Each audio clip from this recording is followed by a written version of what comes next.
Bismillahirrahmanirrahim. Assalamualaikum warahmatullahi wabarakatuh.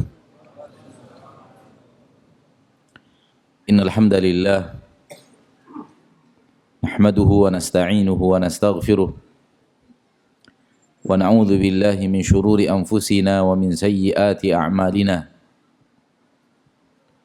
Man yahdihillahu fala mudilla lahu ومن يضلل فلا هادي له أشهد أن لا إله إلا الله وحده لا شريك له وأشهد أن محمدا عبده ورسوله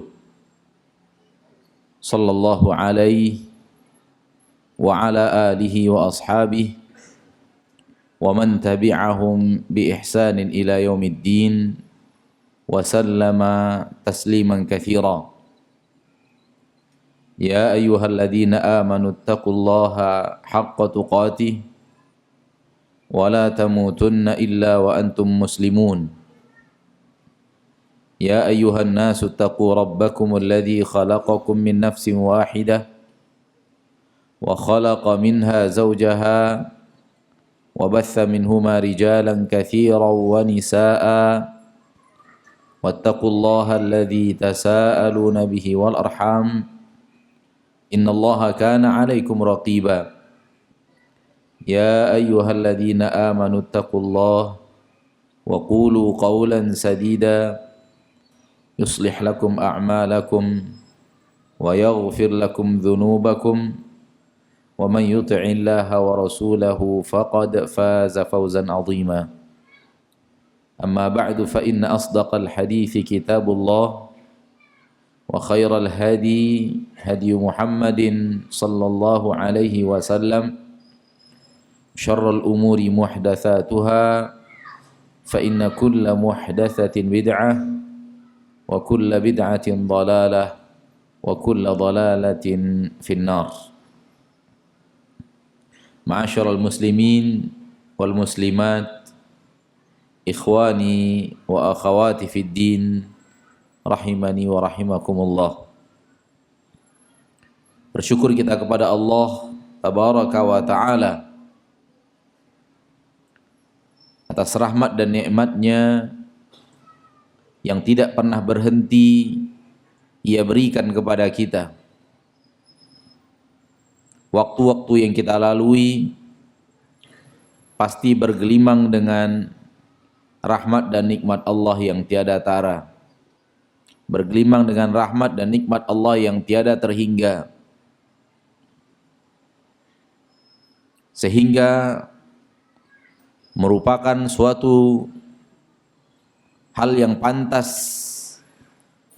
bagi seorang hamba untuk juga tidak bosan dan tidak putus memuja dan memuji Rabbnya tabaraka wa ta'ala. Salawat dan salam kepada Nabi kita tercinta, Rasul kita yang mulia, suri tauladan kita Nabi Muhammad sallallahu alaihi wasallam. Satu-satunya manusia yang diizinkan Allah tabaraka wa ta'ala berbicara langsung mewakili Allah subhanahu wa ta'ala. Dan tidak ada yang lain untuk umat akhir zaman selain beliau. Adapun semua yang lain selain beliau, maka diwajibkan untuk mengembalikan kepada beliau. Diperintahkan untuk mengikuti apa yang beliau sampaikan. Dan tidak ada hak bagi seorang muslim, seorang muslimah manapun langsung berbicara atas nama Allah. Dan ini merupakan dusta yang sangat berbahaya, di mana seorang muslim menyatakan sesuatu dari Allah subhanahu wa ta'ala dan dia adalah seorang selain Rasulullah sallallahu alaihi wasallam. Satu-satunya manusia yang mendapatkan wahyu adalah Nabi Muhammad sallallahu alaihi wasallam. dan seluruh manusia diwajibkan untuk kembali kepada wahyu itu.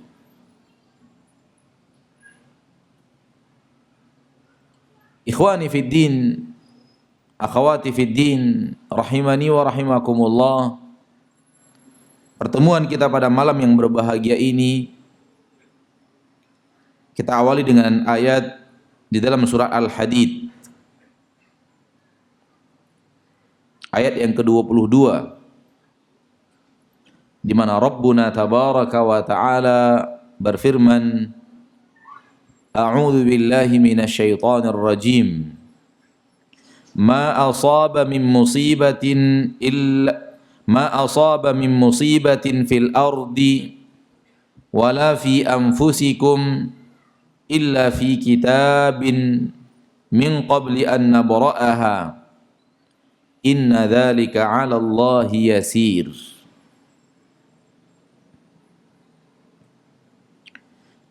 Apapun musibah, apapun sesuatu yang terjadi di permukaan bumi, tidak ada apapun yang menimpa dan terjadi di permukaan bumi, tidak juga pada diri kalian, illa fi kitab,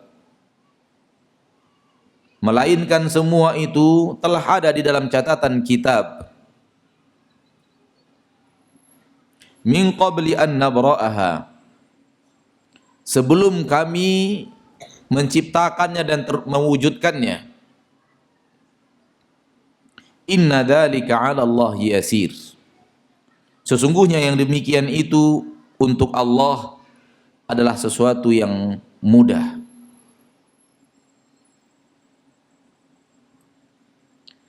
Ikhwani wa akhwati fid din, rahimani wa rahimakumullah. Melalui ayat ini kita akan berbicara pada kesempatan yang berbahagia ini dengan izin Allah dan memohon kemudahan dari Allah Subhanahu wa taala tentang takdir Allah Rabbul Izzati wal Jalalah.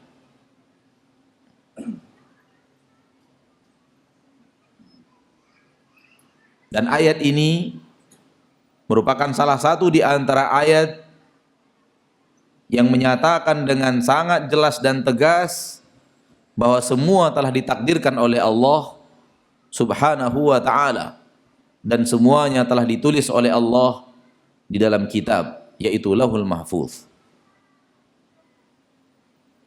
Tidak ada satupun yang terjadi, tidak ada satupun yang menimpa diri kalian dan terjadi di permukaan bumi, tak ada satupun, melainkan semuanya telah ada dalam catatan kitab sebelum kami mewujudkannya, sebelum kami menciptakannya dan kemudian kalian mengetahui dia terjadi. Inna dzalika 'ala Allah yasir. Yang demikian itu bagi Allah mudah. Jelas di dalam ayat ini, tegas di dalam ayat ini Allah mengatakan semuanya telah tertulis. Semuanya telah Allah tulis, tanpa ada yang tidak ditulis oleh Allah Rabbul Izzati wal Jalalah.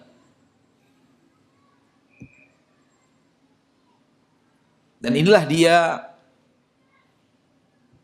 akidah kita tentang apa? Tentang takdir. Bahwa Allah Tabaraka wa Ta'ala telah menuliskan catatan takdir.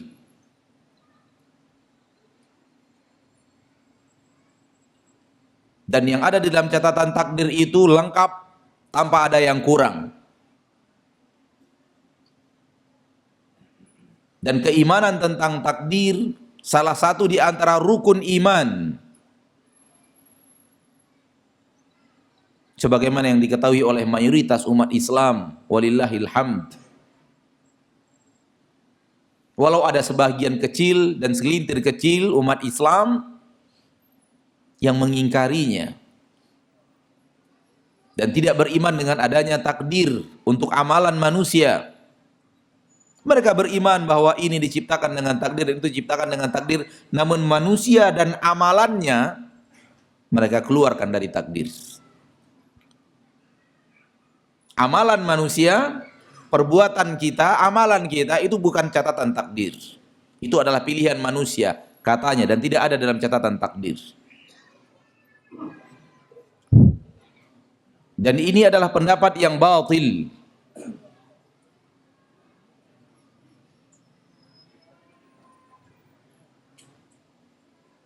Dan pendapat yang seperti ini bukan hanya pendapat yang ada pada zaman sekarang. Sudah mulai ada ketika para sahabat masih hidup.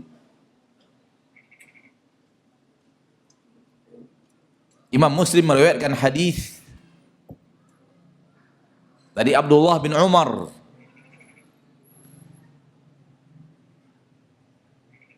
dari ayahnya Umar ibn Khattab, dari Rasul kita tercinta Muhammad sallallahu alaihi wasallam.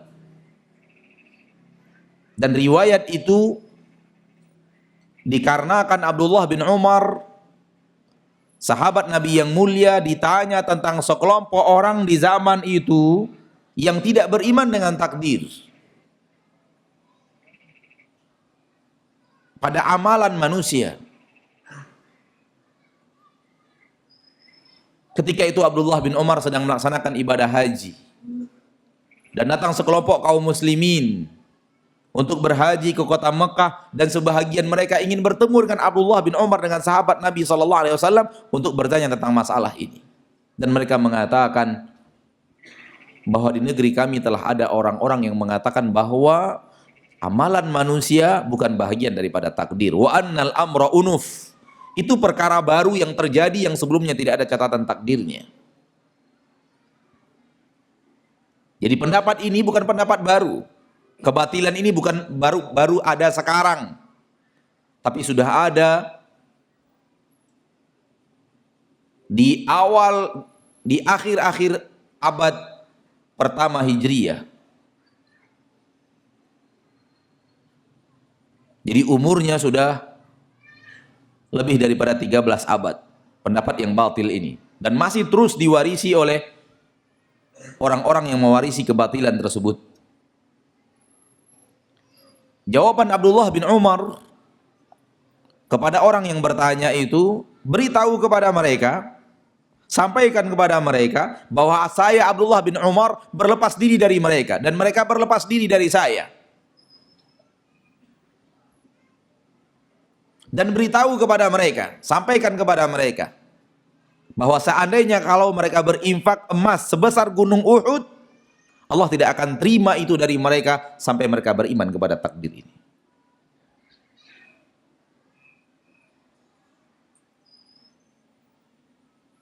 Lalu Abdullah bin Umar membacakan riwayat hadis dari orang tuanya Umar ibn Khattab dari Nabi SAW, yang di dalamnya Nabi mengatakan, al-imanu an tu'mina billahi wa malaikatihi wa kutubihi wa rusulihi wal yaumil akhir wa tu'mina bil qadari khairihi wa syarrihi.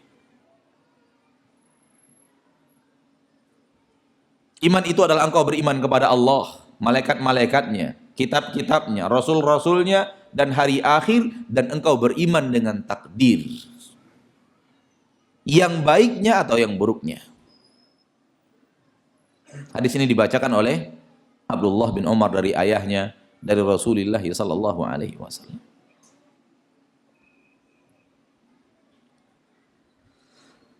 Mudah-mudahan pada kesempatan yang kali ini kita bisa memberikan dua pondasi penting tentang takdir. Ini bahasan kita pada malam yang berbahagia ini. Dua pondasi penting dalam masalah takdir, yang kalau dua pondasi ini benar-benar difahami oleh seorang muslim, oleh seorang muslimah, mudah-mudahan seluruh pertanyaannya dan ketidakfahamannya tentang masalah takdir bisa terselesaikan.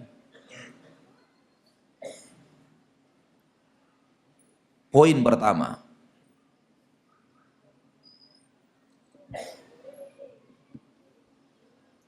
poin yang pertama adalah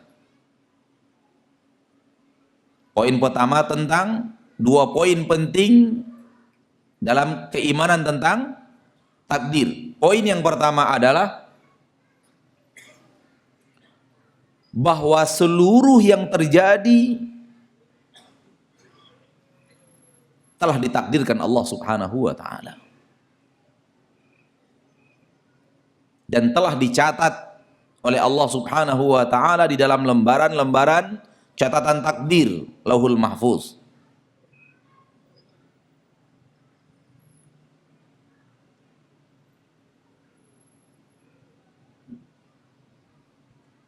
Ini yang pertama. Pondasi penting, pondasi utama pertama. Apa dia?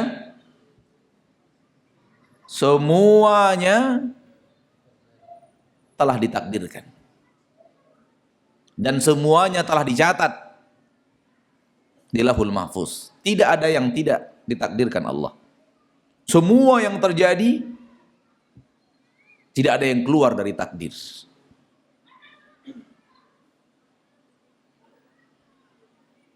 Yang kedua,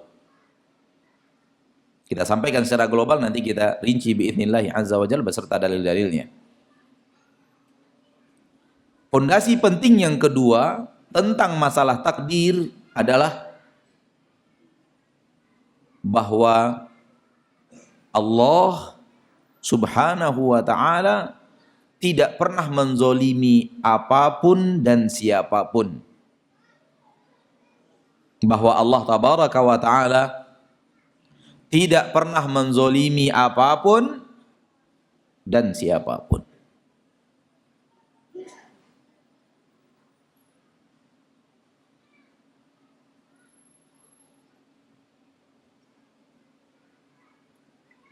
Apapun bahasan takdir, kalau seandainya bertentangan dengan dua bahasan ini, dua pondasi ini, apapun yang dibicarakan orang tentang takdir, ternyata bertabrakan dengan dua pondasi penting ini, berarti dalam pemahamannya ada kesalahan.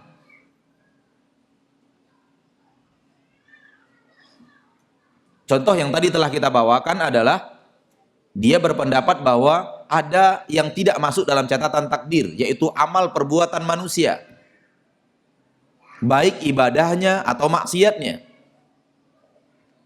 Kata mereka, itu tidak ada dalam catatan takdir. Batil. Bertabrakan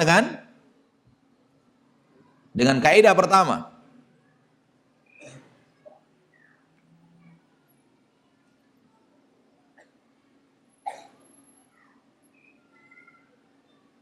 Dan pendapat yang bertabrakan dengan kaidah yang kedua adalah pendapat yang mengatakan bahwa manusia diharuskan dan dipaksa untuk menjalankan catatan takdir. Dan dia tidak punya pilihan apapun.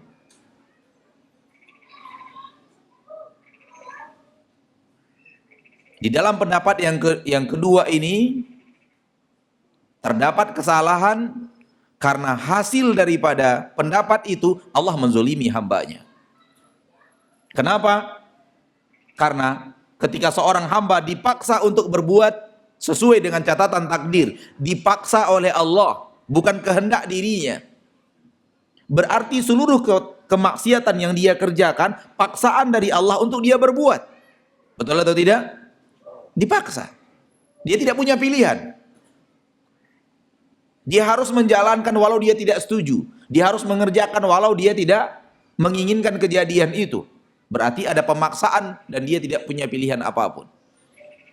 Kalau ini pendapat manusia tentang masalah takdir, maka Allah menzolimi hamba ini. Kenapa? Allah paksa dia untuk berbuat maksiat, lalu Allah azab dia di neraka. Bukankah ini kezoliman? Kezoliman. Sementara Allah mengatakan bahwa Allah tidak pernah menzolimi siapapun. Dan pendapat yang kedua ini bertabrakan dengan kaidah yang kedua. Jadi apapun pendapat manusia yang hasil akhirnya akan bisa kita petik terjadi kezoliman Allah kepada hamba, sekecil apapun kezoliman itu, ini pendapat yang batil. Karena Allah tidak pernah menzolimi apapun dan menzolimi siapapun. Ini dua bahasan kita pada malam hari yang berbahagia ini, semoga bermanfaat. Mari kita uraikan bahasan yang pertama. Fondasi yang pertama adalah seluruhnya sudah ada catatan takdir. Dalilnya ayat yang kita bacakan tadi. Allah katakan tidak ada apapun juga yang terjadi di permukaan bumi, dan tidak ada apapun juga yang menimpa diri kalian, yang terjadi pada diri kalian, melainkan semuanya sudah ada dalam catatan kitab. Semuanya sudah ada. Allah mengatakan semuanya sudah ada, berarti semuanya sudah ditulis.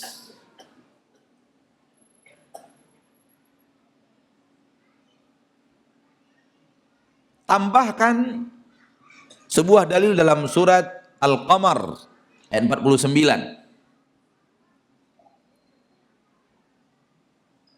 Allah berfirman dalam surah Al-Qamar ayat 49, "Inna kulla syai'in khalaqnahu biqadar." Sesungguhnya segala sesuatu kami ciptakan dengan takdir. Allah katakan segala sesuatu kami ciptakan dengan takdir. Allah katakan semuanya, segala sesuatu, semuanya kami ciptakan dengan takdir. Berarti semuanya diciptakan Allah dengan takdir. Tidak ada yang keluar dari takdir.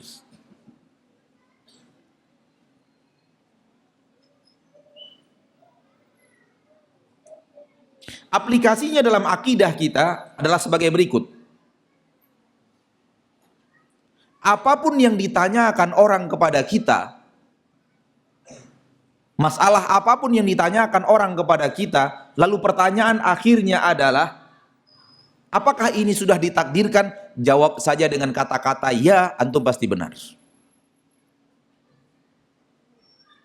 Bisa difahami? Begini, apakah ini sudah takdir Allah? Jawabannya ya. Begini kejadian, apakah ini takdir Allah? Jawabannya ya. Jangan sampai menjawab tidak. Kalau antum menjawab tidak, antum salah. Bertabrakan dengan kaidah yang pertama. Jawabannya semua ya.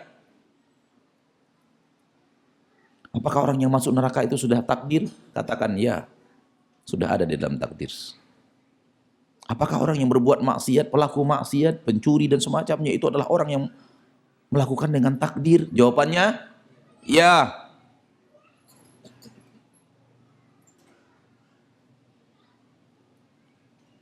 Para koruptor, apakah mereka korupsi dan ada sudah dalam catatan takdir? Jawabannya ya, semuanya ya. Kalimat gampang, katakan ya. Jawabannya, kalau ada yang mengatakan tidak, bertabrakan dengan kaidah penting dalam masalah itu. Karena Allah mengatakan inna kulla syai'in khalaqnahu biqadar. Semuanya kami ciptakan dengan takdir, semuanya. Kulla syai'in, semuanya, segala sesuatu, tak ada yang tidak. Berarti setiap ada pertanyaan, apakah itu takdir? Katakan ya. Jawabannya ya.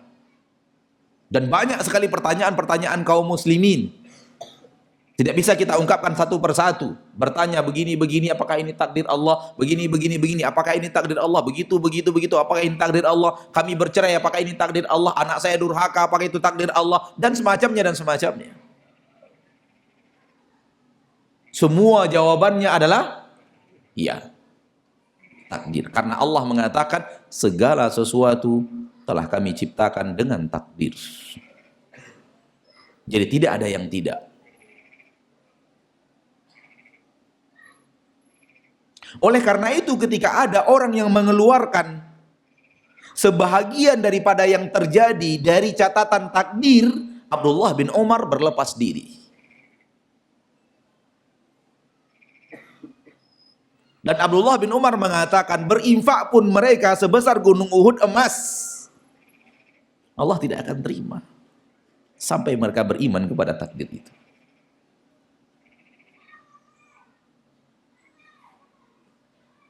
Karena itu rukun iman, dan tidak sempurna iman seseorang sampai dia beriman kepada takdir.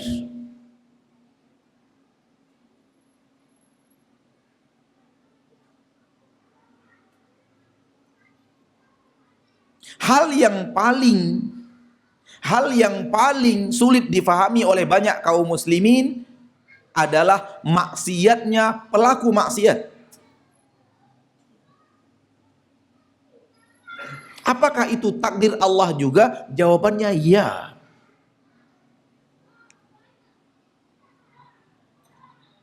Itu sudah takdir Allah. Sudah takdir Allah subhanahu wa ta'ala. Namun perlu antum tahu, maksiat perbuatan manusia atau ibadah perbuatan manusia yang telah Allah takdirkan dan ada catatannya di dalam catatan takdir Lauhul Mahfuz, bukanlah paksaan Allah kepada hamba itu untuk melakukan.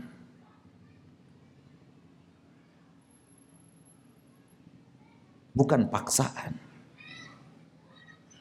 Akan tetapi Allah mengizinkan manusia yang ingin berbuat maksiat untuk terjadi maksiatnya, dan mengizinkan untuk hamba yang ingin berbuat kebaikan dan ketaatan untuk terjadi ketaatannya. Bukan paksaan. Amalan kita adalah ketaatan dan kemaksiatan. Terjadinya ketaatan karena manusia ingin taat dan Allah izinkan terjadi, dan Allah telah tuliskan di Lauhul Mahfuz. Kemaksiatan karena manusia menginginkan maksiat dan Allah izinkan terjadi, dan telah ada catatannya di Lauhul Mahfuz sebelum manusia mengerjakan itu. Loh kok bisa? Kok bisa manusia belum mengerjakan catatan yang sudah ada? Ya gampang, karena Allah Maha Bisa atas segala sesuatu. Pilihan-pilihan kita Allah izinkan terjadi. Namun sebelum kita melakukannya, sebelum kita memilihnya, Allah sudah tahu apa yang akan kita pilih, dan Allah sudah tuliskan sebelum Allah menciptakan langit dan bumi. Kok bisa? Jawabannya ayat tadi, inna dzalika 'alallahi yasir. Yang demikian itu bagi Allah gampang. Nggak ada yang sulit bagi Allah untuk tahu seluruh amalan manusia, walau manusia itu belum mengamalkannya. Karena Allah akan mengetahui, karena Allah mengetahui seluruh yang akan terjadi di masa yang akan datang. Tidak ada yang tersembunyi bagi Allah. Sesuatu apapun, baik yang terdahulu, yang sedang terjadi, yang akan terjadi. Karena Allah sudah tahu apa yang akan kita pilih, dan Allah izinkan apa yang kita pilih itu untuk terjadi, Allah sudah tuliskan di Lauhul Mahfuz. Sehingga ibadah kita atau maksiat kita pilihan kita, namun Allah izinkan untuk terjadi. Sehingga ketika seorang hamba yang berbuat maksiat, kemudian Allah adab dia di neraka, Allah tidak zalim, karena itu pilihan dia. Nampak? Bisa difahami? Baik. Kalau kita ingin sedikit melebarkan, sebenarnya amalan kita ada 4. Ibadah yang kita inginkan terjadi dan dia terjadi dengan izin Allah. Dan ada ibadah yang ingin kita inginkan untuk terjadi namun tidak terjadi karena Allah tidak izinkan terjadi. Ada maksiat yang kita inginkan untuk terjadi, kita menginginkannya, kita ingin melakukannya, dan itu terjadi karena Allah mengizinkannya terjadi. Dan ada maksiat yang kita inginkan untuk terjadi dan Allah tidak izinkan terjadi, dan dia tidak terjadi. Itulah amalan manusia secara keseluruhan. Tidak semua yang diinginkan daripada ibadah terwujud. Kalau Allah tidak izinkan terjadi, tidak jadi. Baik ketaatan ataupun ibadah, ataupun maksiat.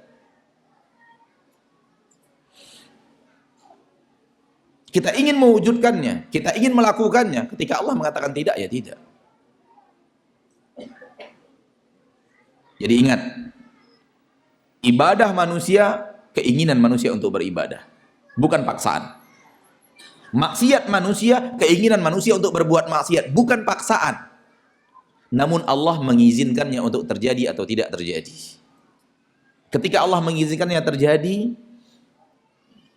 itu kesalahan hamba yang menginginkan maksiat. Itu kebaikan hamba yang menginginkan ibadah dan ketaatan. Oleh karena itu wajar yang menginginkan ketaatan menjalankannya Allah berikan pahala, dan yang menginginkan maksiat dan mengerjakannya Allah ancam dengan neraka karena hamba yang ingin. Jadi bukan paksaan. Kita dalam kehidupan kita sehari-hari, apa pernah kita merasa dipaksa oleh Allah untuk beribadah? Hah? Tidak pernah. Demikian juga dengan maksiat yang kita lakukan. Apakah ada maksiat yang kita lakukan itu paksaan dari Allah untuk kita berbuat maksiat? Aneh Ustadz. Apa yang aneh? Tadi malam. Ada apa tadi malam? Saya keluar rumah jam 3 malam, maksudnya mau ke masjid tahajud. Namun kaki saya nggak bisa dilangkahkan ke masjid. Perginya adalah ke tempat dugem. Pernah nggak? Nggak pernah. Nggak pernah kaki kita ini dipaksa untuk berjalan ke sana. Siapapun yang pergi untuk berbuat maksiat, dia yang menginginkan tempat itu. Dan dia yang melangkah menuju tempat itu. Tidak paksaan dari Allah. Demikian juga dengan sebaliknya. Saya ingin ke tempat maksiat, namun kaki saya tidak pernah mau ke sana. Selalu dipaksanya saya melangkah ke masjid. Nggak pernah tuh. Fahamlah kita bahwa ibadah dan maksiat kita, keinginan kita, pilihan kita. Namun tidak semua pilihan kita itu akan terjadi seperti yang kita inginkan. Tergantung Allah mengizinkan yang terjadi atau tidak. Kalau Allah izinkan terjadi, maka terjadilah niat baik kita. Kalau seandainya Allah izinkan terjadi, maka terjadilah niat buruk itu. Sehingga ketika Allah azab seorang hamba dengan maksiatnya, Allah tidak zalim.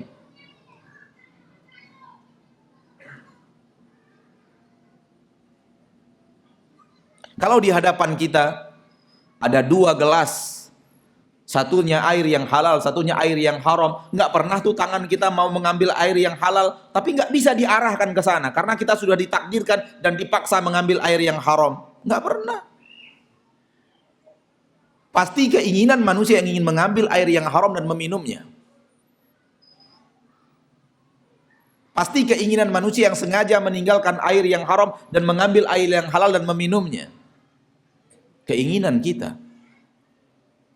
Jadi amalan manusia, perbuatan manusia adalah keinginan manusia itu untuk terjadi. Namun terjadi dan tidak terjadinya takdir dari Allah Subhanahu wa ta'ala. Ketika Allah takdirkan terjadi, itu sudah ada catatannya di Lauhul Mahfuz. Sehingga dia bukanlah paksaan. Kenapa bisa demikian? Tertulis di Lauhul Mahfuz, padahal kita belum melakukannya. Jawabannya inna dzalika 'ala Allah yasir. Yang demikian itu bagi Allah adalah perkara yang gampang. Karena ilmu Allah maha luas. Allah mengetahui seluruh yang akan terjadi. Lihatlah di dalam Al-Qur'an, Allah berbicara tentang dialog-dialog yang terjadi di padang mahsyar. Sudah terjadikah dialog-dialog itu? Belum. Lihat di dalam Al-Quran Allah berbicara tentang dialog-dialog yang terjadi di dalam neraka. Antar penduduk neraka dengan para malaikat penjaga neraka. Dialog-dialog di dalam surga. Antara penduduk surga dengan malaikat-malaikat yang ada di dalam surga.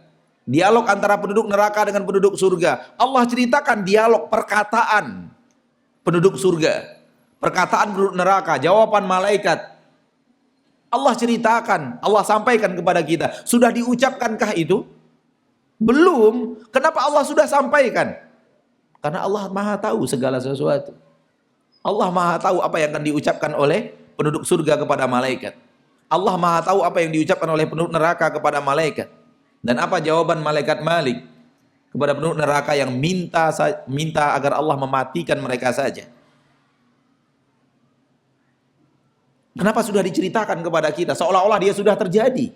Padahal belum terjadi. Jawabannya gampang. Karena Allah maha tahu. Walaupun belum terjadi. Allah berfirman di dalam Al-Quran ketika manusia minta tanggung jawab syaitan. Wa qala syaitanu lamma qudiyal amr innallaha wa'adakum wa'adal haqqi wa wa'adtukum fa akhlaftukum wa ma kana liya 'alaikum min sultanin illa an da'awtukum fastajabtum li fala talumuni walumu anfusakum ma ana bimusrikhikum wa ma antum bimusrikhi. Berkata syaitan, dan pasti akan berkata syaitan tatkala perkara di akhirat diputuskan oleh Allah. Allah telah memberikan janji kepada kalian, janji yang hak, dan aku berjanji kepada kalian dengan janji yang aku ingkari. Dan aku tidak punya kekuatan apapun untuk menggoda kalian, untuk menyeret kalian kepada maksiat. Kemampuanku hanyalah mengajak kalian kenapa ikut. Maka jangan cela aku, tapi jela diri kalian sendiri. Aku tidak bisa menolong kalian dan kalian tidak bisa menolong aku. Ini perkataan syaitan. Kapan? Di padang mahsyar. Sudah diucapkan syaitan? Belum. Lalu kenapa Allah sudah sampaikan di dalam Al-Quran? Ini yang akan dikatakan syaitan nanti. Ini yang dikatakan syaitan nanti. Karena Allah tahu apa yang akan diucapkan oleh syaitan walau belum terjadi. Maka suatu hal yang gampang bagi Allah menuliskan takdir walau belum kita lakukan. Dan itu bukanlah paksaan. Jadi yang harus difahami, catatan takdir di Lauhul Mahfuz bukanlah sesuatu yang dipaksakan kita harus menjalankannya. Tidak. Tapi catatan takdir adalah ilmu Allah yang maha luas. Ilmu Allah yang maha luas atas apa yang akan terjadi sampai kapanpun.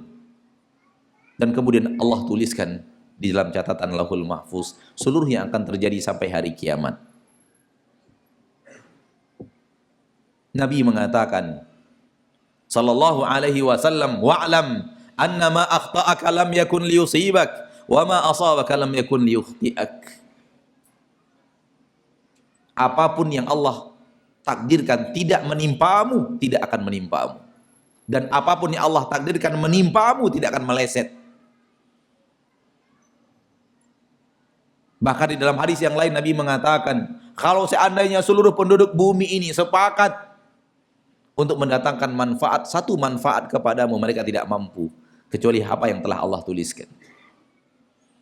Walau mereka sepakat untuk mendatangkan satu mudarat, mereka tidak mampu kecuali Allah apa yang telah Allah tuliskan. Karena tidak akan keluar dari catatan Allah Subhanahu wa ta'ala.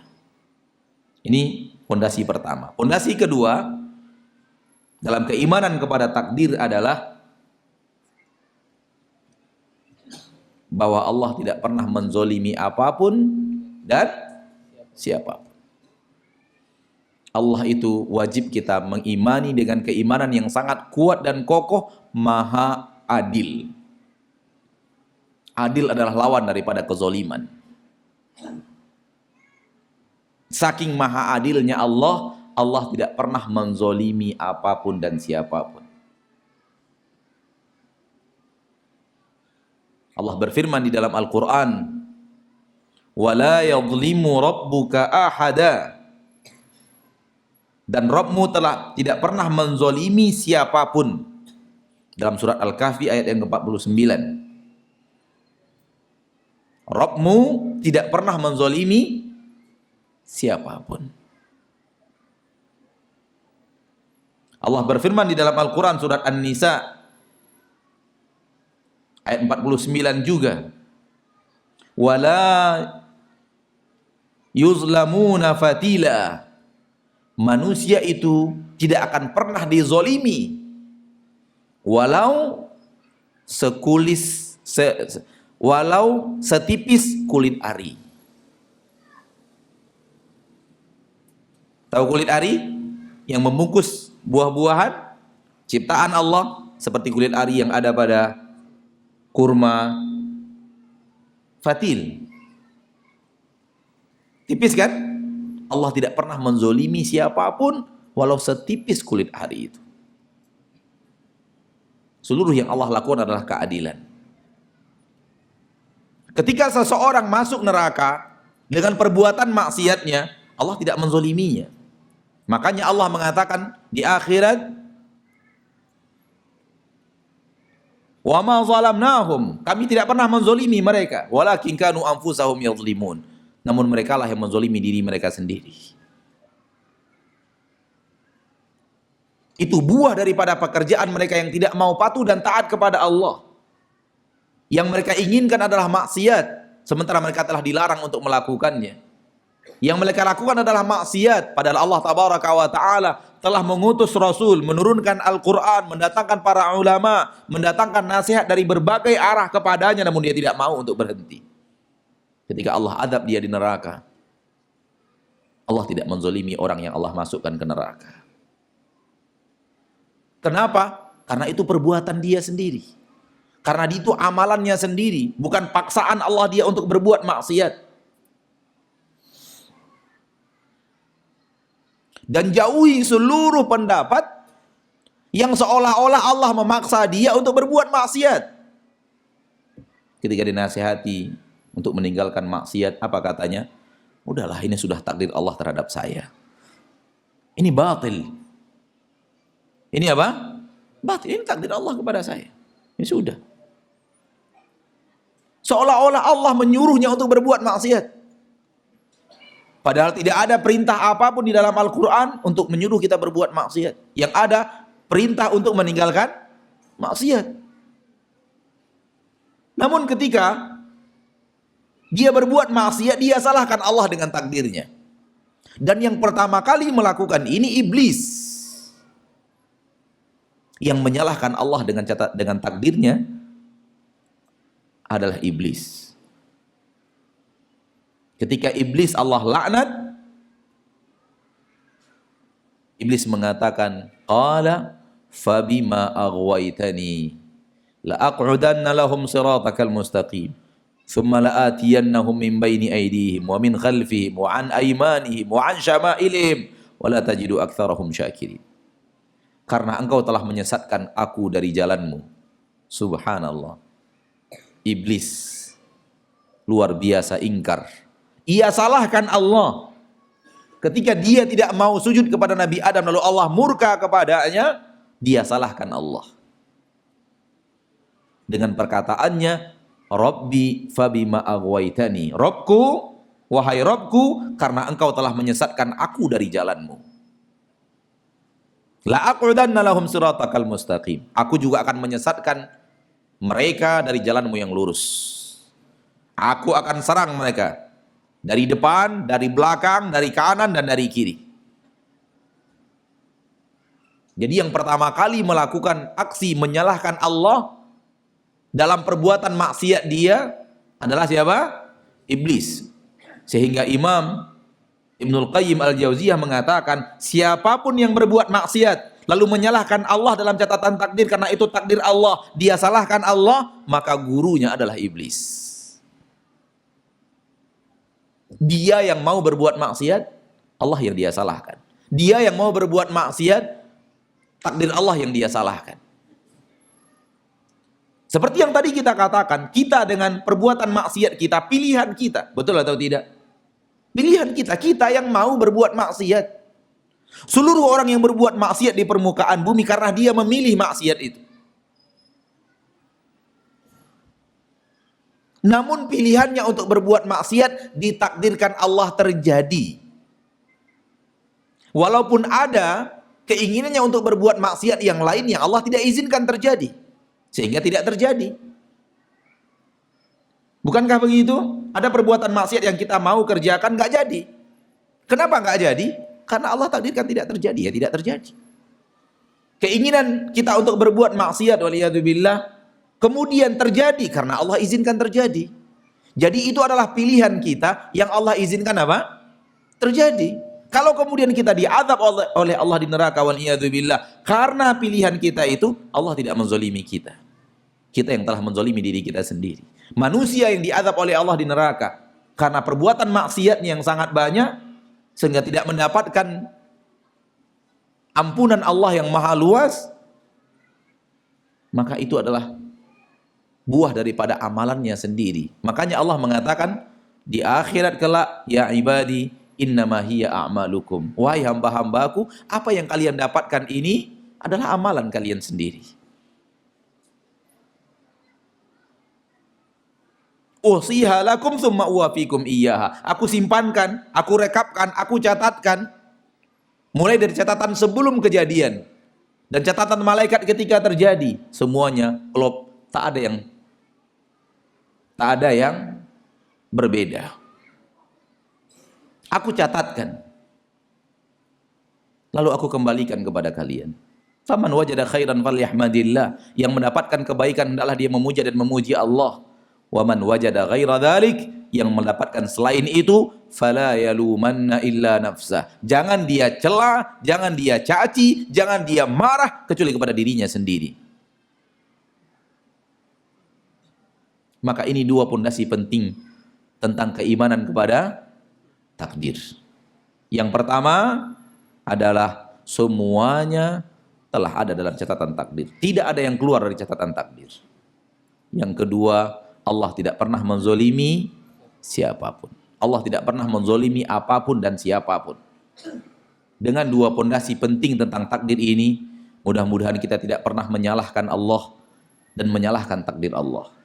Apapun yang kita lakukan daripada perbuatan maksiat dan apapun yang menimpa kita dari hal yang tidak kita sukai karena buah dan perbuatan kita, atau karena hikmah yang Allah inginkan yang kita tidak tahu apa hikmah di balik semua itu. Ini yang bisa kita sampaikan pada malam yang berbahagia ini biidznillah azza wajal, dan insyaallah kita buka pertanyaan sampai waktu yang dimudahkan Allah Subhanahu wa taala. Barakallahu fikum, jazakallahu khairan kepada Ustaz Maududi Abdullah hafizahullah taala yang telah memberikan kita pencerahan tentang takdir Allah taala azza wajal. Dan bagi antum ikhwan wa akhwat yang ingin bertanya, silahkan menyampaikan kertas pertanyaannya kepada kami. Untuk mempersingkat waktu, kita bacakan pertanyaan pertama. Ustaz, apakah marahnya seseorang dalam menyikapi suatu masalah, apakah dia waktu itu tidak meyakini akan takdir Allah? Tergantung. Soal keyakinan dia tentang takdir Allah, tergantung. Ada orang yang marah dan keyakinan tentang takdir Allah tetap, tapi dia tersulut emosi. Walau dia tidak membantah akan adanya takdir. Dan ada juga orang yang marah dan dia memang tidak beriman kepada takdir, tergantung. Tidak mesti kalau ada orang yang emosi karena suatu kejadian, itu pertanda bahwa dia tidak beriman kepada takdir. Iman bahasannya lain, tersulut emosi bahasannya lain. Dan kita oleh agama Islam, di dalam syariat Islam yang mulia, tidak dihalangi untuk tersulut emosi. Tersulut emosi kita itu bukanlah maksiat. Orang yang marah adalah fitrah. Ada sesuatu yang membuat dia emosi, ada sesuatu yang menyulut emosinya, lalu dia emosi. Itu fitrah. Dan selagi manusia masih berjalan di atas fitrah, dia tidak berbuat maksiat. Kita punya fitrah enggak? Kalau emosi kita terpancing lalu kita emosi. Fitrah enggak itu? Fitrah manusia. Dan selagi manusia masih berada di atas fitrah, dia tidak terkena maksiat. Dan dia tidak terhitung maksiat. Sampai dia berbuat maksiat ketika dia emosi. Jadi pahami nggak?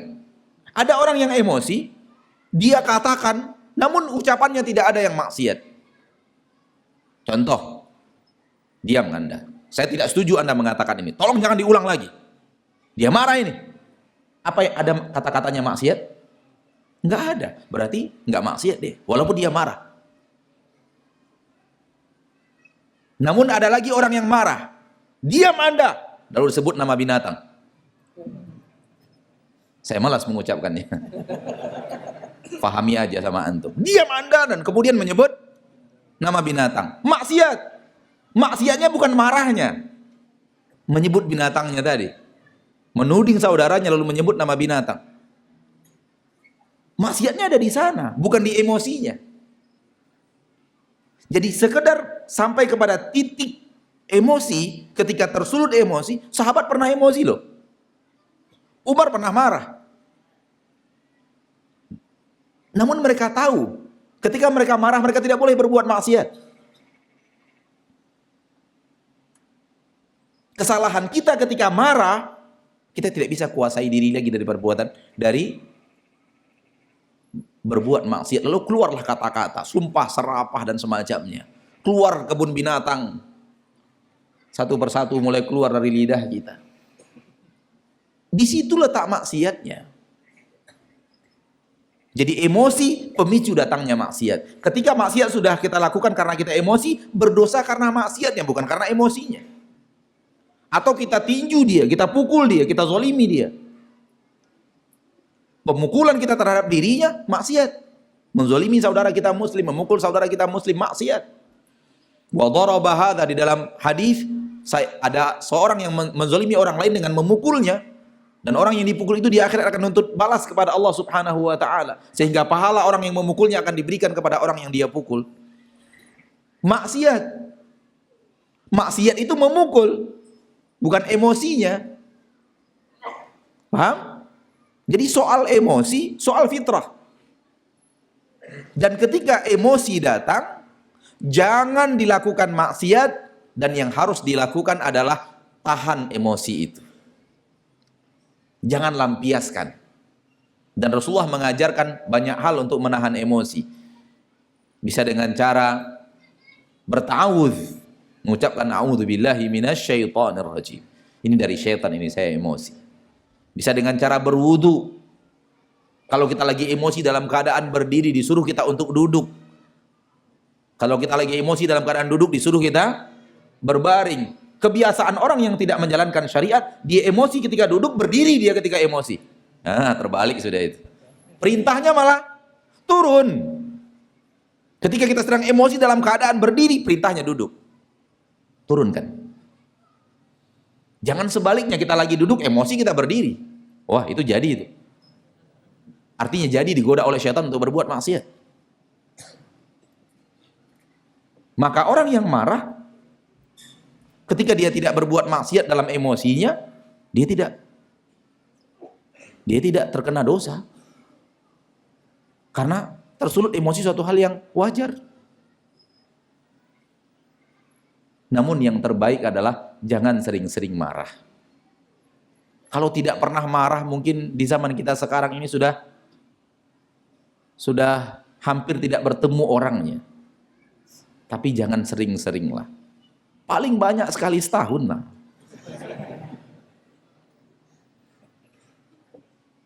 Nggak bisa sekali setahun, 2 kali setahun.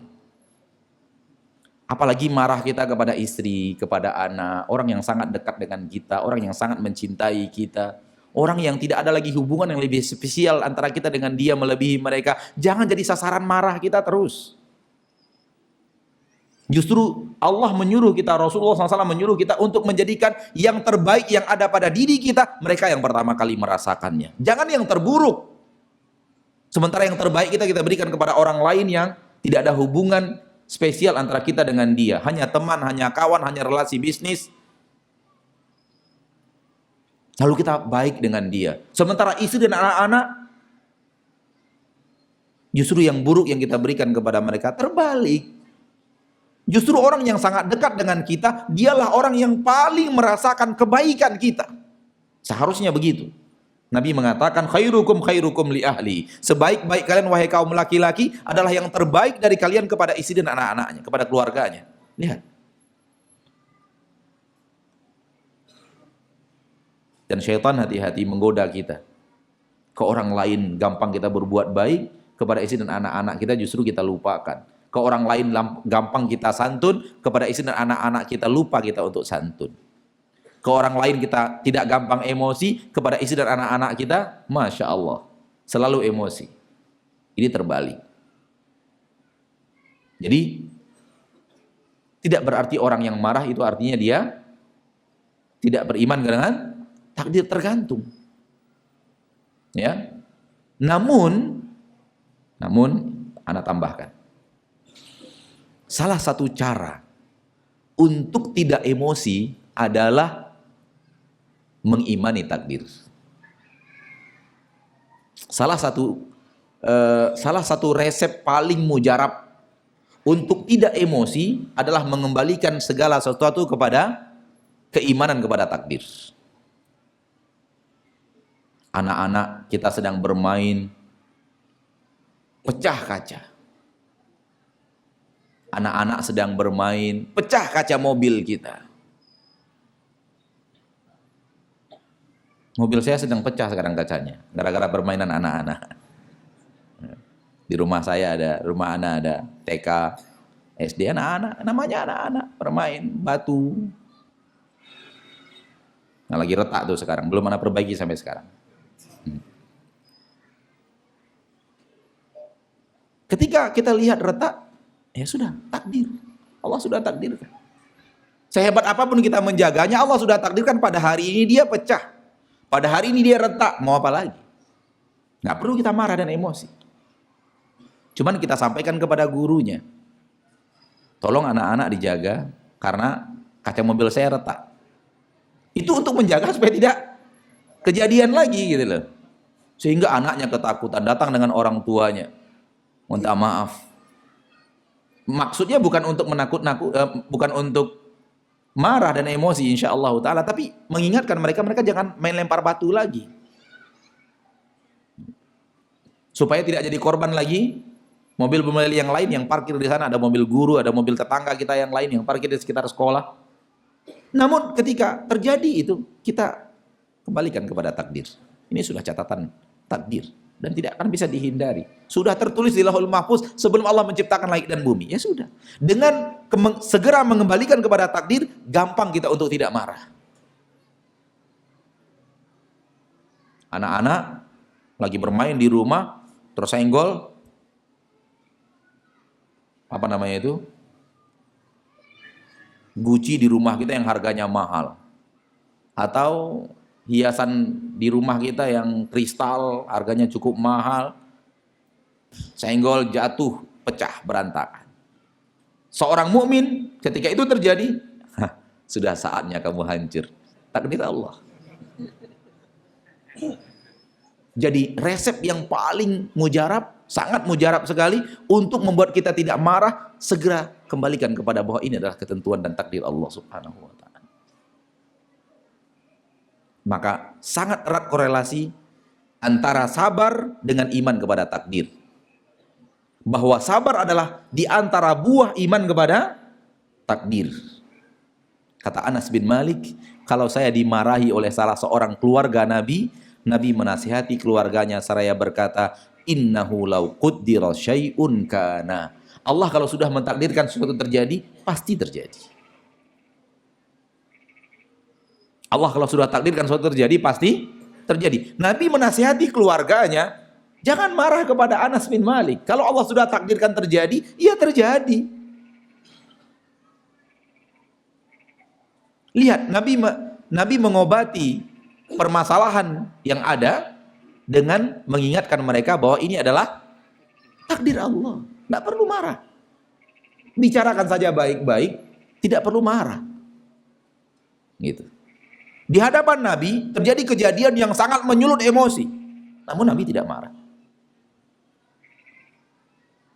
Di rumah Aisyah Nabi kedatangan tamu. Dan Allah takdirkan di rumah itu Nabi tidak memiliki makanan.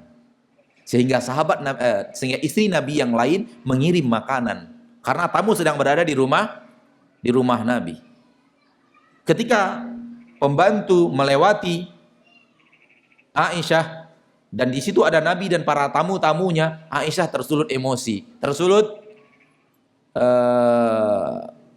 cemburu. Lalu dia memukul bejana makanan, jatuh berserakan makanan, bejana pecah.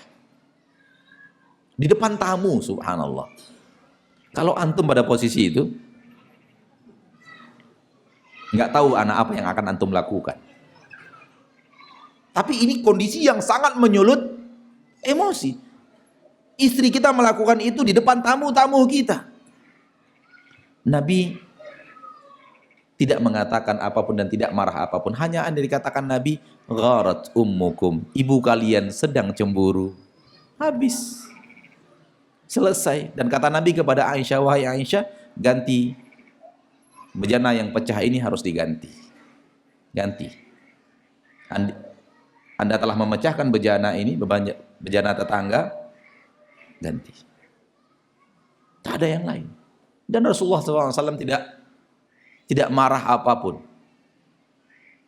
Kadang-kadang kita di depan tamu, istri melakukan sesuatu yang salah, kita kalem, tapi tamu udah pulang, nah, baru dipanggil lagi, sini kamu ngapain tadi? Mulai.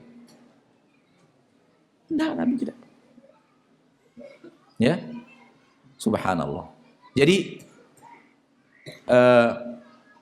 keimanan kepada takdir sangat erat korelasinya dengan sabar. Sabar itu buah daripada iman kepada takdir. Ketika keimanan kita kepada takdir, ketika keimanan kita kepada takdir bagus, kita akan menjadi orang yang gampang untuk sabar dan sulit untuk tersulut emosi. Wallahu ta'ala alam. Baik, berikutnya. Baik, bismillah Ustaz, mohon dijelaskan apa yang dimaksud takdir bisa dirubah dengan doa. Syukur. Baik, takdir bisa dirubah dengan doa. Istri Nabi Zakaria, takdir awalnya apa? Mandul. Orang mandul bisa beranak? Bisa melahirkan? Tidak. Tidak hanya itu, sudah tua. Wanita muda saja, wanita muda mandul, takdirnya nggak bisa apa? Nggak bisa punya anak, mandul. Sudahlah mandul, tua lagi. Dari muda saja mandul, tidak punya anak. Sekarang si mandul itu sudah tua. Kemungkinan untuk punya anak semakin hilang. Qulli billahi alaikum, tolong jawab dengan jujur, apa yang menjadikannya kemudian istri Nabi Zakaria hamil dan melahirkan anak? Apa? Doa. Jadi ketika Nabi Zakaria berdoa kepada Allah, Allah terima doanya, Allah ubah takdir. Sehingga istri Nabi Zakaria yang awalnya mandul tidak mandul lagi. Padahal sudah tua, dalam keadaan mandul bisa memiliki anak dan hamil. Dan itu terjadi karena Allah mengabulkan doa Nabi Zakaria kepada Allah Subhanahu wa taala. Dan itu Allah sebutkan di dalam Al-Qur'an. Hunalika da'a Zakaria rabbah. Dan seterusnya. Dan doa kita itu dan perubahan catatan takdir itu yang awalnya takdirnya mandul menjadi tidak mandul, semuanya tertulis di Lauhul Mahfuz. Bukan berarti dicoret catatan Lauhul Mahfuz, diganti dengan catatan baru, enggak. Contoh, ini contoh. Ya, contoh yang aktual mungkin di zaman kita, pada kehidupan kita, ya. Ketika kita hidup miskin. Kita usaha masih miskin. Walaupun miskin relatif. Intinya hanya untuk ilustrasi, untuk kita memahami. Lalu kita berdoa kepada Allah, ya Allah, berikan kepada saya rezeki, lapangkan rezeki saya ya Allah. Dan doa kita itu dikabulkan oleh Allah. Berubah nggak takdir miskin kita? Berubah nggak? Ya, apa yang kita lakukan dan doa kita itu dan apa yang Allah perbuat dengan mengabulkan doa dan merubah kehidupan kita, semuanya tertulis di Lauhul Mahfuz. Bukan berarti di Lauhul Mahfuz itu dirubah-rubah, dicoret lagi kemudian dibuat yang baru. Nabi mengatakan rufi'atil aqlam wa jaffatis suhuf. Pena sudah diangkat, artinya tidak akan merubah, tidak akan menuliskan hal yang baru. Wa jaffatis suhuf, catatan-catatan lembaran takdir sudah kering, tidak berubah lagi. Maka doa kita dan ijabah oleh Allah Subhanahu wa taala tersebut sehingga merubah jalur hidup kita dan rezeki kita yang awalnya minim menjadi banyak karena doa kita semuanya ada dalam catatan Lauhul Mahfuz. Oleh karena itu para ulama mengatakan doa itu adalah bagian daripada sebab perubahan takdir. Menjadi sebab dan kita disuruh untuk melakukan sebab. maka bukan berarti dihapus catatan takdir di Lauhul Mahfuz kemudian dibuat catatan baru. Bukan itu maknanya. Wallahu taala alam bissawab. Assalamualaikum Ustaz. Kebiasaan saya sering buang angin atau kentut, baik di luar sholat ataupun di dalam sholat. Apakah ini termasuk takdir? Jawabannya pasti. Antum sudah bisa jawab itu? Apa jawabannya? Iya. Jawab iya semuanya, nggak jangan jawab tidak. Iya. Sudah benar itu jawabannya iya semuanya. Sudah dijawab. Dan yang menjawab antum-antum ini bukan ana. Antum-antum yang sudah dapat ilmunya. Semuanya jawabannya apa? Ya.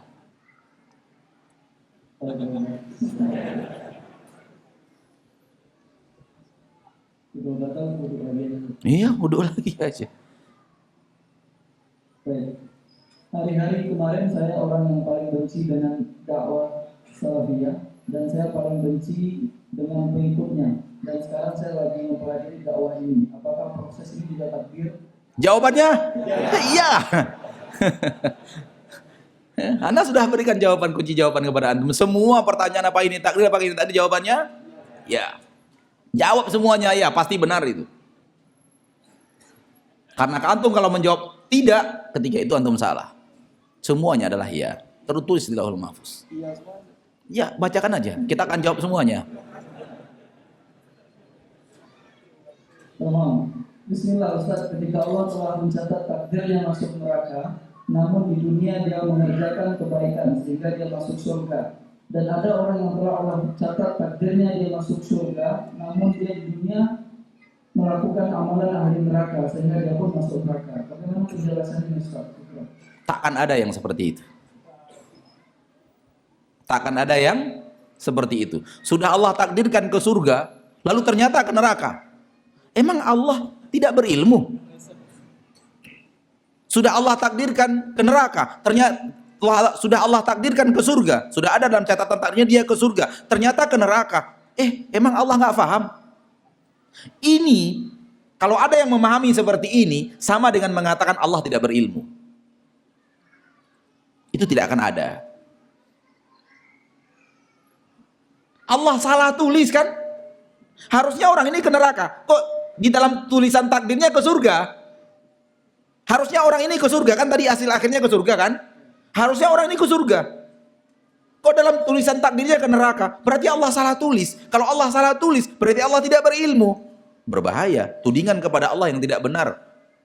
Maha suci Allah dari seluruh kekurangan. Termasuk salah dalam tulisan takdir.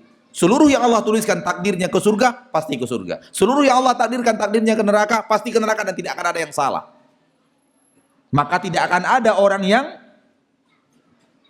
dalam catatan takdirnya dia ke surga, ternyata dia ke neraka. Dalam catatan takdirnya dia ke neraka, ternyata dia ke surga, itu tidak akan ada sama sekali. Yang mungkin seperti itu salah kita. Allah nggak mungkin. Kita tulis begini, kejadiannya tidak seperti itu. Rencananya begini, nggak jadi seperti itu. Rencananya kita mau nikah lagi, batal.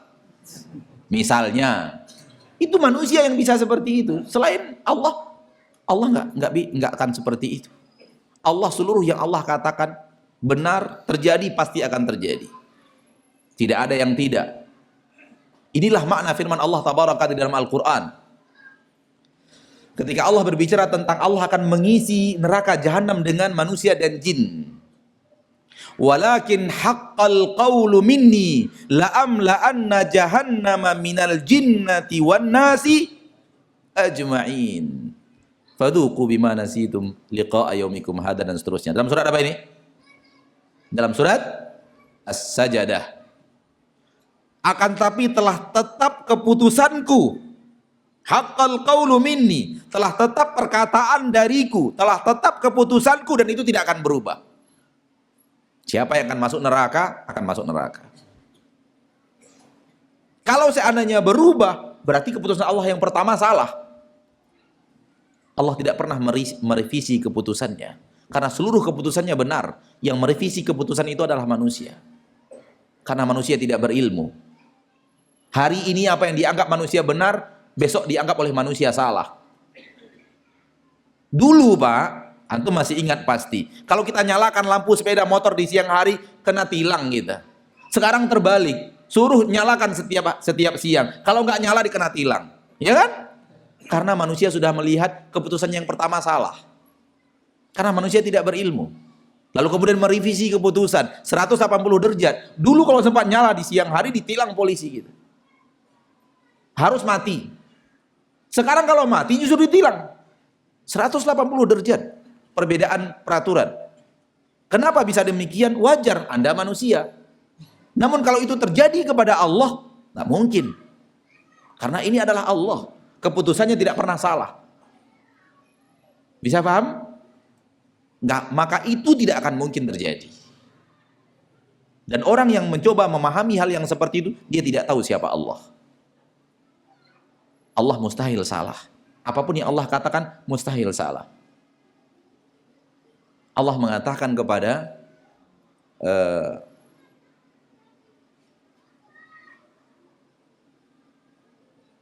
Allah mengatakan kepada Nabi Nuh, wahai Nuh, secara bahasa bebas, Nuh, datangi kaummu, dakwahi mereka sebelum mereka saya azab. Allah sudah tahu nggak akan diazab oleh Allah? Sudah tahu. Allah sudah tahu mereka akan mengingkari dakwah Nabi Nuh kecuali hanya sedikit saja. Allah sudah tahu Allah akan mengadab mereka. Namun Allah tetap mengutus para nabi dan para rasul. Lihat surat Nuh, awal-awal surat Nuh.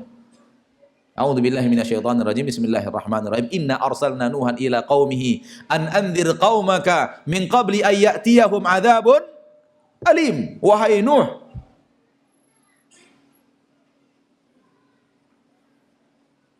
berikan peringatan kepada kaummu sebelum datang kepada mereka adab yang sangat pedih. Jadi Allah sudah tahu Allah akan mengadab umat Nabi Nuh. Allah akan timpakan kepada mereka adab yang sangat pedih. Namun Allah tetap utus Nabi dan Rasul. Karena Allah tidak akan mengazab hamba sampai hamba itu disampaikan kepadanya kebenaran dan dia menolak kebenaran itu. Wallahu a'lam. Kalau dalam bahasa kita manusia, ngapain lagi Allah utus Nabi Nuh? Karena mereka juga akan diadab. Tapi itu harus Allah lakukan. Dan itu akan Allah lakukan. Karena Allah tidak akan mengadab hamba sampai datang kepada mereka kebenaran lalu mereka tolak. Wallahu a'lam. Habis? Masih, silakan. Baik, ada 3 pertanyaan lagi. Namun bagi antum yang ingin bertanya secara langsung, insya Allah panitia bisa menyediakan. Enggak pakai kertas saja. Pakai kertas saja. Kertas. Tanya saya. Ustaz, bolehkah kita berdoa, ya Allah, takdirkanlah aku menjadi hamba-Mu yang soleh dan masuk surga-Mu. Ya. Ya. Permintaan kepada Allah agar Allah tabaraka ta'ala menjadikan kita hambanya yang saleh dan hambanya yang masuk surga. Kalau doa kita ini dikabulkan oleh Allah, maka pasti kita akan masuk surga dan menjadi hamba yang saleh. Kalau dikabulkan oleh Allah Subhanahu wa taala. Dan kita tidak tahu apakah kita adalah hamba yang saleh di sisi Allah, di mata Allah. Dan apakah kita walaupun telah beramal saleh, apakah kita akan masuk surga? Kita tidak tahu. Oleh karena itu wajar kalau kita beribadah kepada Allah dengan berdoa dengan cara yang seperti itu. Wallahu a'lam. Baik Ustaz, kalau setiap manusia memahami takdir dengan sebenarnya, pastilah mereka tidak akan mengeluh setiap kali ditimpa musibah. Namun kenyataannya, manusia selalu mengeluh dan itu sudah menjadi fitrah manusia. Mohon penjelasannya Ustaz. Mengeluh kalau seandainya menyatakan kelelahan dan kecapean berhadapan dengan musibah, tidak ada masalah. Tapi kalau mengeluh maknanya adalah menyalahkan Allah, menyalahkan takdir, ini maksiat. Tapi kalau mengeluh karena mengeluh itu maksudnya adalah menceritakan keadaan kita yang sudah sangat letih berhadapan dengan ujian Allah. Berhadapan dengan keadaan yang Allah takdirkan. Itu tidak jadi masalah. Menyampaikan apa yang kita rasakan. Tapi kalau maksud mengeluh di sini adalah menyalahkan Allah dalam catatan takdirnya, itu yang salah. Maka mengungkapkan apa yang sedang kita rasakan berat, rasanya berhadapan dengan keadaan ini, tanpa hati kita menyalahkan Allah. Di dalam keputusan Allah menimpakan perkara ini kepada kita, ini boleh. Saya sekarang ditimpa oleh musibah dan saya merasa sedih sekali. Kita mengungkapkan perasaan kita sedih, bukan menyalahkan Allah. Maka ini tidak maksiat. Tetapi kalau seandainya kita ditimpa musibah, lalu kita salahkan Allah, lalu meninggal orang yang kita cintai, ya Allah, kenapa terlalu cepat Engkau buat dia meninggal? Nah, mengeluh dalam masalah ini, menyalahkan Allah dalam catatan takdirnya. Kenapa dia, kenapa tidak orang lain? Namun kalau hanya mengungkapkan sedih, Nabi Muhammad mengungkapkan kesedihannya. Sallallahu alaihi wasallam ketika meninggal anaknya Ibrahim, Nabi Muhammad SAW menangis dan mengatakan, innal qalba yahzan. Hati sedih. Wa innal aina tadma'. Mata mengeluarkan air mata. Wala naqulu illa ma yurdi rabbana. Namun kita tidak akan mengatakan kata-kata kecuali apa yang dicintai oleh Rabb kita.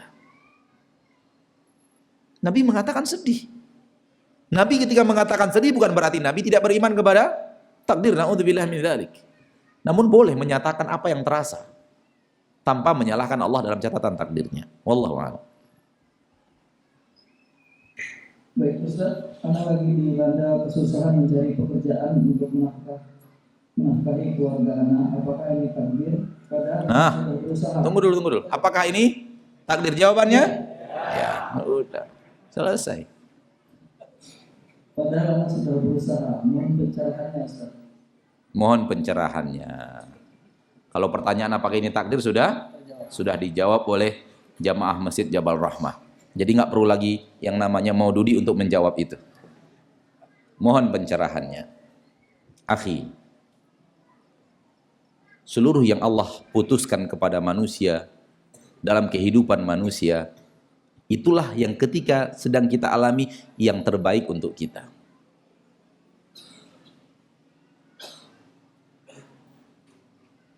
Dan ridholah dengan keputusan Allah itu. Tinggal kita menyesuaikan keadaan kita dengan keadaan yang Allah takdirkan itu.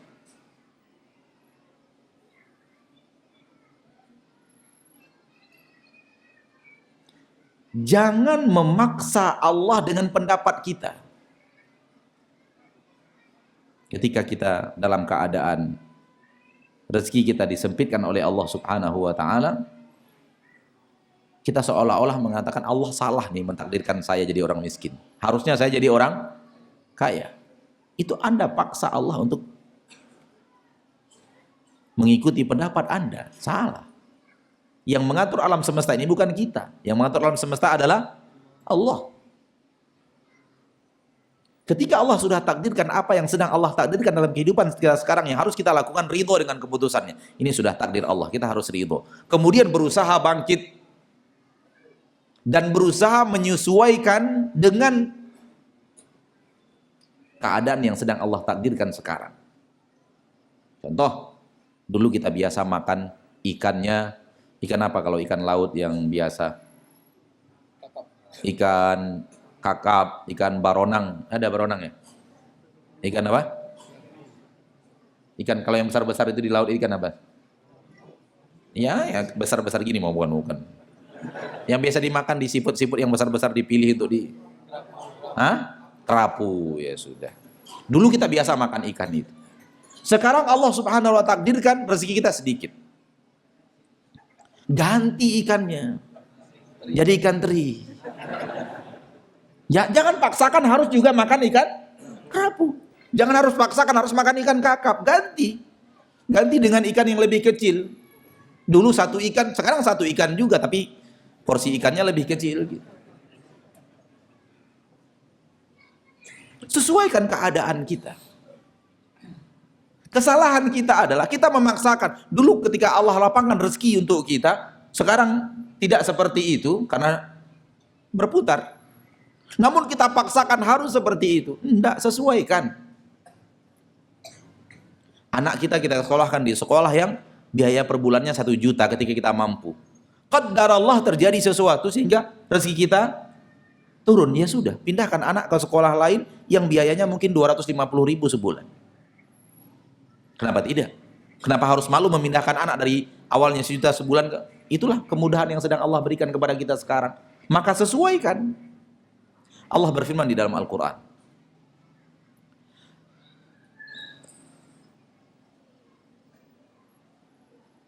Lihat, ana cari dulu ayatnya. Di dalam surat At-Talaq.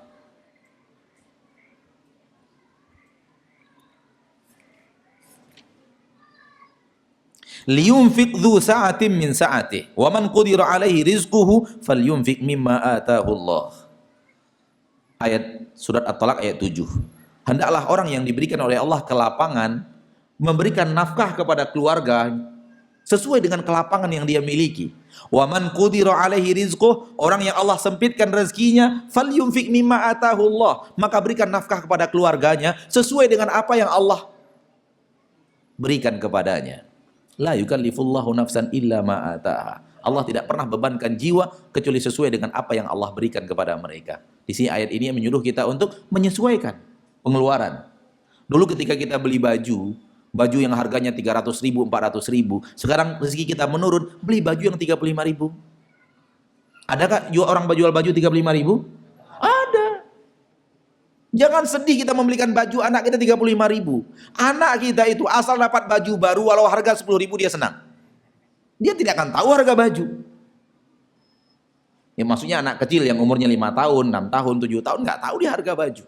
Kita aja orang tuanya yang terlalu membelikan, ya bagi dia asal ada yang baru dia bahagia walaupun harganya hanya 10.000, 20.000, 30.000.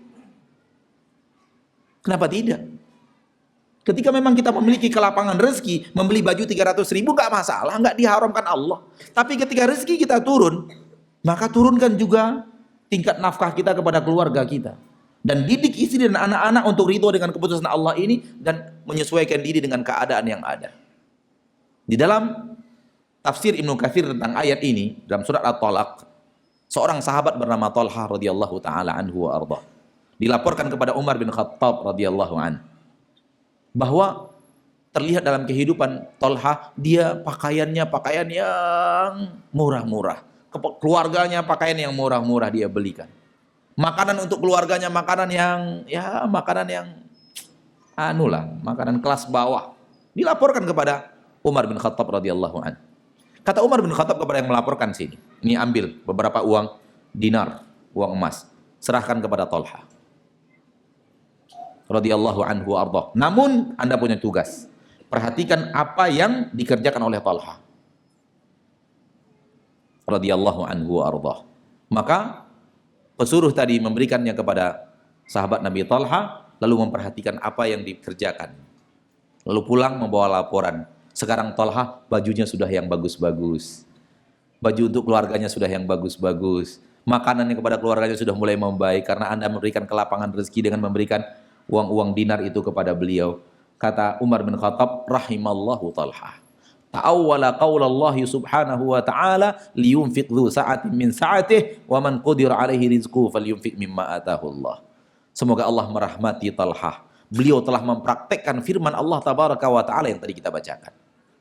Kalau ada kelapangan rezeki, kita lapangkan juga rezeki kepada keluarga kita. Kalau disempitkan oleh Allah rezeki, kita berikan kepada keluarga kita nafkah sesuai dengan apa yang Allah berikan kepada kita. Jangan rezeki kita lagi sempit, nafkah tetap bertahan seperti nafkah biasa. Jangan.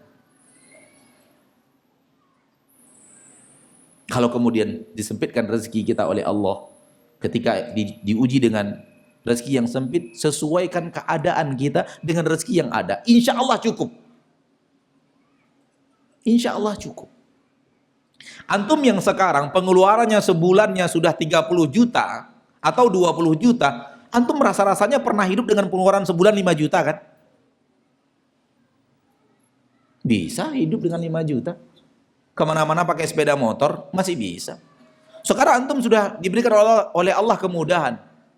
Sampai sekarang pengeluaran rumah tangga 30 juta sebulan. Kalau kemudian Allah kembalikan kepada posisi awal, kembali lagi gaya style kepada posisi awal. Jangan bertahan di pengeluaran yang terakhir. Sehingga merasa kurang terus. Apa yang Allah mudahkan untuk kita, itu yang kita lakukan.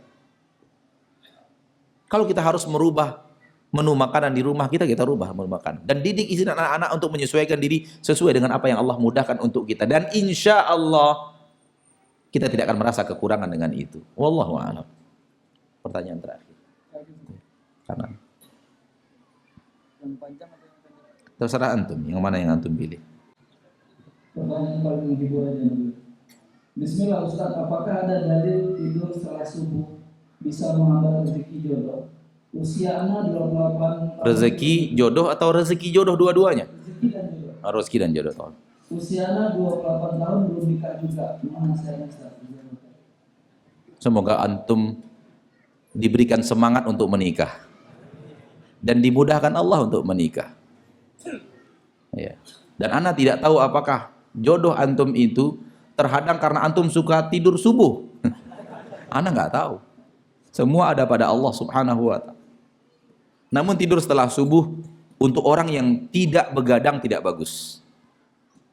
Untuk orang yang tidak begadang tidak bagus. Imam Ibnul Qayyim di dalam kitab Miftah Darus Sa'adah mengatakan tidur setelah subuh hanya bagus untuk orang yang malam tidak tidur. Begadang di malam hari.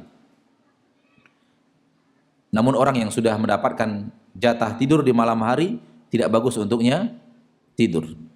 Kemudian yang menyebabkannya juga tidak bagus bahwa Nabi mendoakan berkah waktu, berkah usia untuk umatnya adalah di awal pagi, di awal hari. Allahumma barik li ummati fi bukuriya. Ya Allah, berikan berkah kepada umatku di awal hari. Maka itu adalah waktu yang paling baik untuk beraktivitas. Waktu yang paling baik untuk beribadah kepada Allah Subhanahu wa ta'ala dan tidak diisi dengan tidur. Karena itu waktu yang terbaik.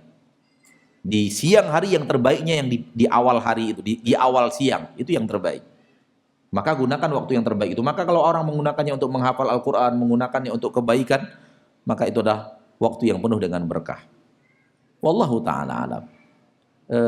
Soal Allah belum mendatangkan rezeki kepada antum, hanya Allah yang tahu apa alasannya. Namun kalau ana boleh usul kepada antum, jangan selera terlalu tinggi. Insya Allah kalau selera antum tidak terlalu tinggi bisa dapat cepat itu. Insya Allah ya. Insya Allah bisa dapat cepat. Namun pilihnya harus begini, datang ke seorang ustadz, tolong carikan sana calon istri. Kriterianya gimana? Ya kalau bisa cantik ustadz, soleha, cantik. Kalau bisa ya hidungnya mancung, tingginya sekian, gini. Kata ustadznya kalau ada yang seperti itu, ana dulu yang lamar. Bukan ana kasihkan ke antum. Sudahlah soleha, cantik lagi, anak orang kaya, budi pekertinya luar biasa, tambah terakhir siap dipoligami. Kata ustadznya, kalau ada yang seperti itu, ana yang lamar, anak kasih antum. Jadi jangan terlalu tinggi. Ya, kadang-kadang style terlalu tinggi sehingga nantilah masih ada yang lain. Ketika usia sudah mulai lanjut, mulai mau mencari turun. Yang tadi kita sudah menikah semua yang. Jadi pentingkan agama terlebih dahulu. Yang namanya kecantikan terbagi dua. Cantik dari dalam.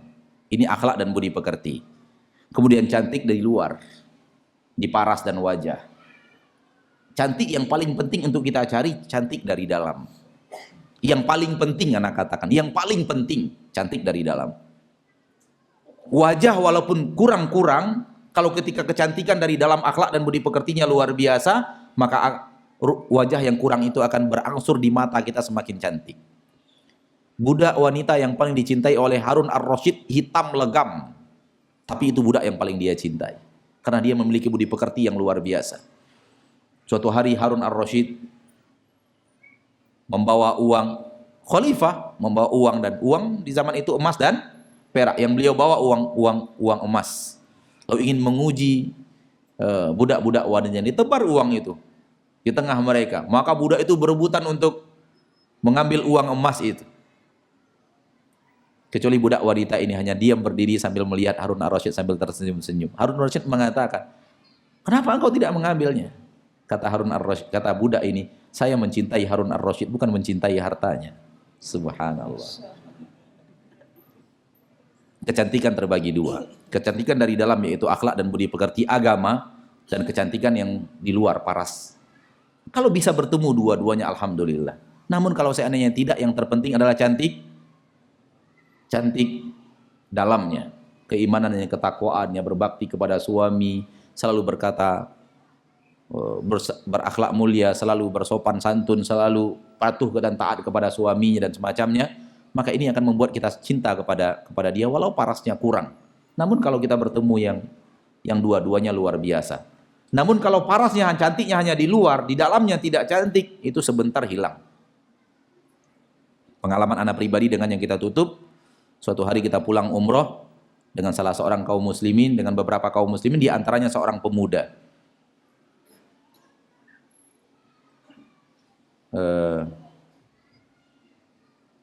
Dan ketika pesawat yang kita naiki itu adalah Garuda dari Jakarta menuju Pekanbaru, Allah takdirkan pramugarinya cantik-cantik. Rata-rata kan cantik kan? Apa kata kawan ini, pemuda ini, Ustadz, cantik-cantik ya pramugarinya Ustadz. Kalau jadi istri luar biasa ini Ustadz. Jawaban ana secara bahasa Minang, menjalang inyo kecian kawak kepala wapang. Kalau sudah dia katakan ke kita, pala bapak lu hilang cantiknya. Artinya apa? Ketika dia mempertontonkan akhlak yang tidak baik kepada kita, marah kepada kita dengan menyumpah serapah kita karena akhlaknya tidak baik, hilang kecantikan itu.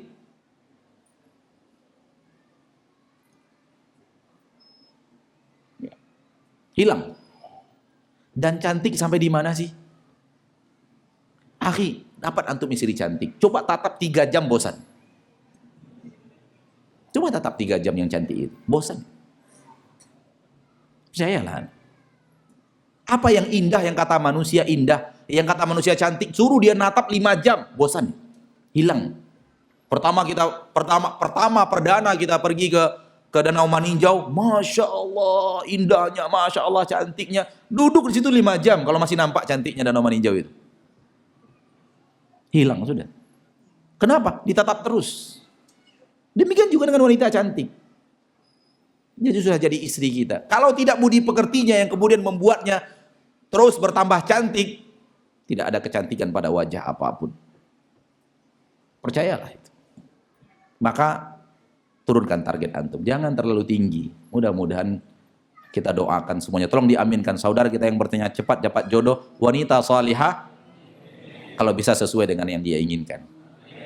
Amin. Subhanakallahumma wa bihamdika asyhadu an la ilaha illa anta astaghfiruka wa atubu ilaik. Walhamdulillahi rabbil alamin. Assalamualaikum warahmatullahi wabarakatuh.